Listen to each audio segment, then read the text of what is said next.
Yo les bros, bienvenue sur Spatule Bro, je suis le chef et on se retrouve aujourd'hui pour la petite review hebdomadaire de Blue Lock, épisode 23 si je dis pas de bêtises. On approche très dangereusement cette fois de la fin de saison avec un épisode plein de surprises, plein de rebondissements qui m'a fait kiffer ma race. Oui. Bon, cet épisode marque la conclusion de l'affrontement entre le trio légendaire, on va dire, le top 3 du Blue Lock, et l'équipe d'Isagi, hein, les rouges contre les blancs. Après un réveil de Bashira qui libérait enfin son démon et qui passait à son éveil et sortait un jeu hyper égoïste de fou avec ses dribbles, qui avait fini par être contré par Isagi, et ben je m'attendais à que le match se finisse sur une contre-attaque, mais en fait non, la balle rebondit, comme par hasard, comme par chance, dans les pieds de Rin, et Rin marque le but, et du coup, l'équipe blanche est perdante. Franchement, je l'ai pas vu venir pour le coup, je m'attendais vraiment à ce qu'ils le battent pour de bon. Et contre toute attente aussi, Isagi est choisi dans l'équipe du top 3. Du coup, très très grosse surprise, très très gros chamboulement. C'est ça qui est pas mal dans Blue Lock, c'est que ça se... Finalement, c'est ça que j'avais peur, que ça se renouvelle pas trop, mais finalement ça se renouvelle assez bien. Et il y a toujours des péripéties inattendues et des retournements de situation inattendus plutôt sympathiques. Donc là, on a bien aimé, j'ai bien aimé quand Isagi se retourne vers ses camarades, il fait genre « Oh les mecs, on a bien joué, on a failli gagner, c'est vraiment pas de chance ». Et ils lui font « Non mais ferme ta gueule, on veut pas de ta pitié, t'as été choisi, c'est toi qui as mené le match, nous on était que des figurants, on n'a pas besoin de ta pitié ». En mode « Ouais, c'est à nous de nous améliorer, de devenir meilleurs, vas-y, poursuis ta route, jeune galopin, ne regarde pas en arrière ».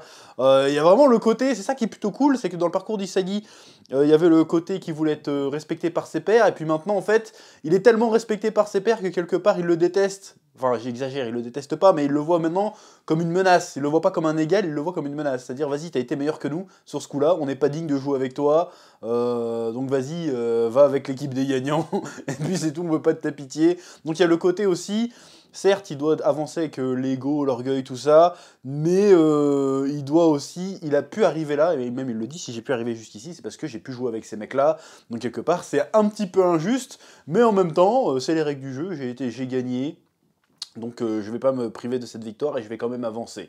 Voilà. Et après, d'ailleurs, je trouve que ça fait sens aussi avec la leçon qu'on a après avec le retour de Jinpachi Ego, qu'on n'avait pas vu depuis un petit moment, qui est en train d'un peu d'engueuler Isagi en mode ouais mais t'as rien compris, tu dis que tout était dû à la chance, mais en fait non.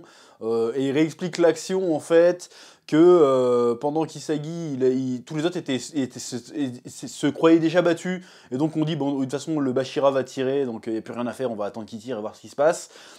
Alors que Isagi a foncé devant pour le contrer, et le seul qui a bougé avec Isagi finalement c'est Lin, parce qu'il s'est dit que il a dit bon nique sa mère, au pire qu'est-ce qui se passe, au pire j'ai pas la balle, et peut-être qu'avec un peu de bol elle va me retomber dans les pattes, et c'est ce qui est arrivé, elle lui est retombée dans les pattes, ce qui lui a permis de marquer. Et du coup il lui explique que finalement la chance d'accord, mais la chance il faut la provoquer, il faut être là au bon moment, il faut croire en sa chance.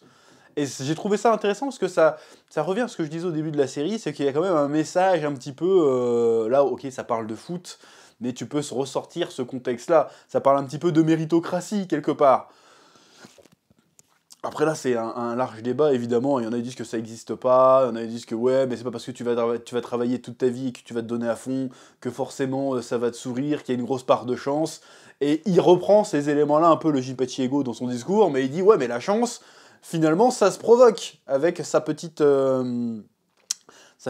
allégorie, on va appeler ça comme ça, sa petite métaphore avec des fientes de pigeons, euh, qui était éclatée, mais qu'on la comprend, et dit finalement, si tu voulais te faire chier dessus, bah fallait aller là où il y avait les pigeons, quoi.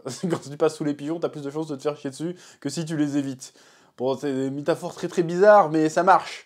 Et dit, le Reed, là, il savait pas si ça allait lui tomber dessus, mais il s'est dit à tout hasard, au pire, ça va pas vers moi, c'est pas grave, mais il a tenté sa chance, il a essayé de provoquer la chance, et la chance lui a souri, et du coup ça lui a permis d'arracher la victoire, et que ça veut pas dire qu'il est moins talentueux ou qu'il a moins travaillé, c'est que lui au moins il a cru en sa chance. Voilà, il faut pas être fataliste en mode oh c'est vraiment pas de bol, j'ai pas gagné parce que pas de bol. Non, t'as pas gagné parce que t'as pas cru en ta chance ou t'as laissé le hasard décider. Alors que finalement même dans le hasard, t'as une part de décision, t'as une part d'action. Tu peux jouer avec le hasard. C'est pas le hasard qui doit attendre d'arriver. Tu peux provoquer le hasard. Et c'est ce qu'a fait Reed. Il a provoqué le hasard en disant bon bah de toute façon on sait jamais. ça lui a souri, il a pu gagner. Donc j'aime bien cette espèce de sous-texte dans Blue Lock. Après, on adhère ou on n'adhère pas à cette philosophie, mais là, on est dans un truc hyper compétitif de base, dans un truc sportif, dans un shonen neketsu en plus.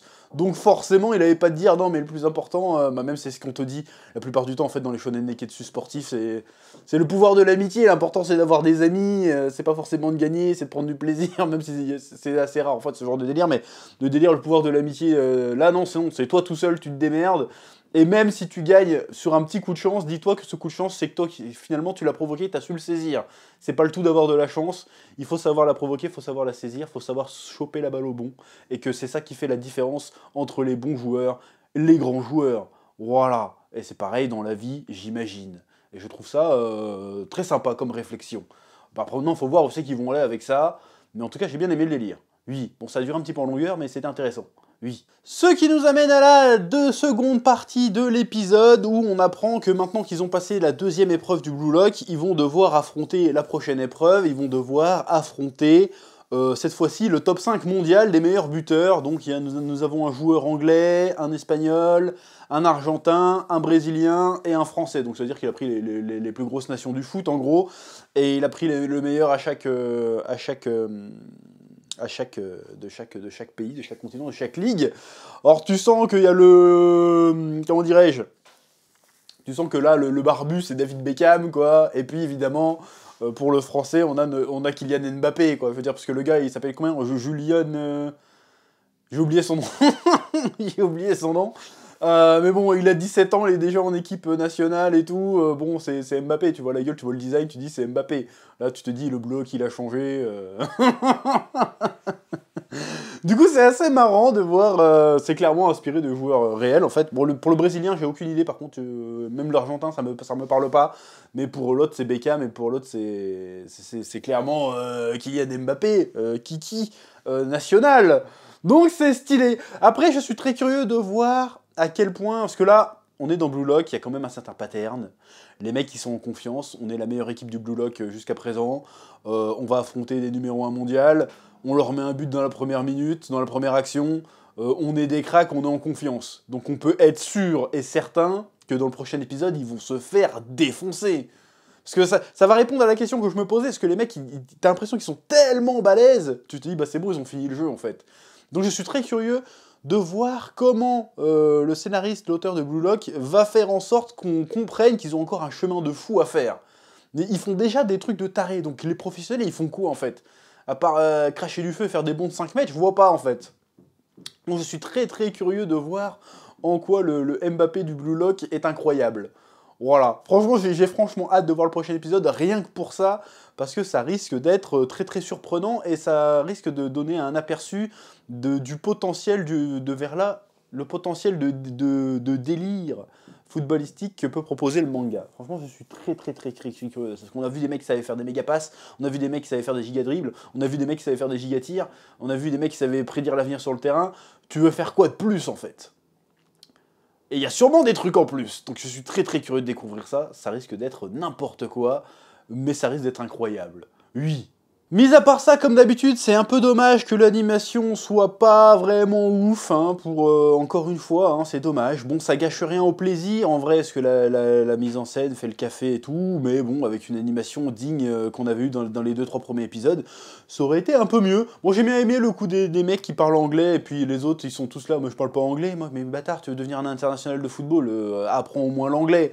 Bon, je sais que c'est pas trop dans la culture japonaise d'apprendre l'anglais, mais quand même, et finalement, le seul qui parle anglais, c'est le Rin, parce que le Rin était persuadé qu'il allait jouer à l'international, donc il est pas con, il s'est mis à apprendre l'anglais, tu vois. Bon, par contre, il prend un peu la confiance, hein. Il arrive genre, je vais vous faire regretter d'être venu au Japon, bande de bâtards. En plus, il vanne les Japonais, je t'avais dit que c'était des crevettes et tout, je fais, wow. C'est bizarre vos réflexions. Bon, c'est pas faux, mais c'est bizarre vos réflexions à se faire quand même, bref. Donc c'est plutôt marrant. Même le délire de faire venir les numéros 1 mondial de chaque ligue pour jouer contre des branleurs japonais, ils ont dû débourser un sacré bifton. Hein.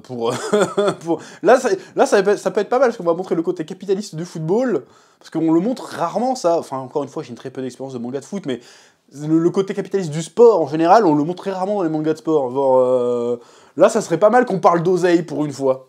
Tu sais, qu'on parle de thunes. Lui, il est venu pour 200 000, lui, machin, vas-y, toi, tu vas être recruté là-bas pour machin. Ça pourrait être super intéressant de parler aussi de cet aspect-là, parce que là, il va dépenser des ronds, hein.